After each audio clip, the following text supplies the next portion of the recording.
Op 22 oktober was Breskens en een groot deel van West-Vlaanderen officieel bevrijd. De vlag kon uit, maar er was weinig reden tot feesten.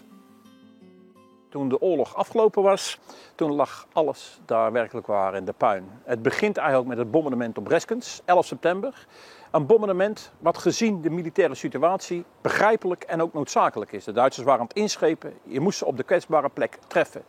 De beschieting en de bombardementen daarna, daar mogen we onze vraagtekens bij hebben. De geallieerden hadden het zelf ook.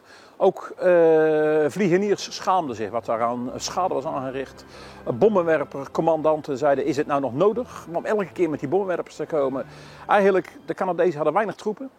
En alles wat er was ook veel aangevuld met onervaren troepen. En men was angstig en beschoot eerst alles voordat ze kwamen. Of er nou een Duitser zat, ja of nee.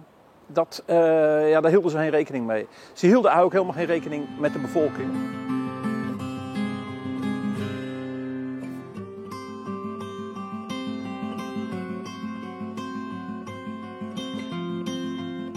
Als er 100 doden onder de bevolking waren, hoefde een generaal daar geen verantwoording over af te leggen.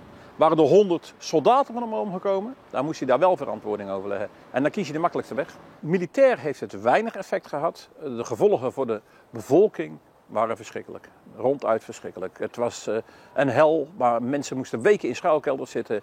En maar hopen en smeken dat er geen granaat op hun schuilkelder terecht zou komen. Het stadje Breskens in Zeeuws-Vlaanderen is grotendeels onbewoonbaar. De bevolking heeft voorlopig onderdak gevonden in voormalige Duitse bunkers. Goede is de enige plaats die intact uit de strijd is gekomen. En de reden is dat het een Rode Kruisplaats was. En die mag je niet beschieten. En er is wel een enkele granaat terechtgekomen per ongeluk. Maar het is ongeschonden door de oorlog gekomen. Wat ook weer een zegen voor de bevolking was. Want die konden eigenlijk veiligheid vinden in Goede.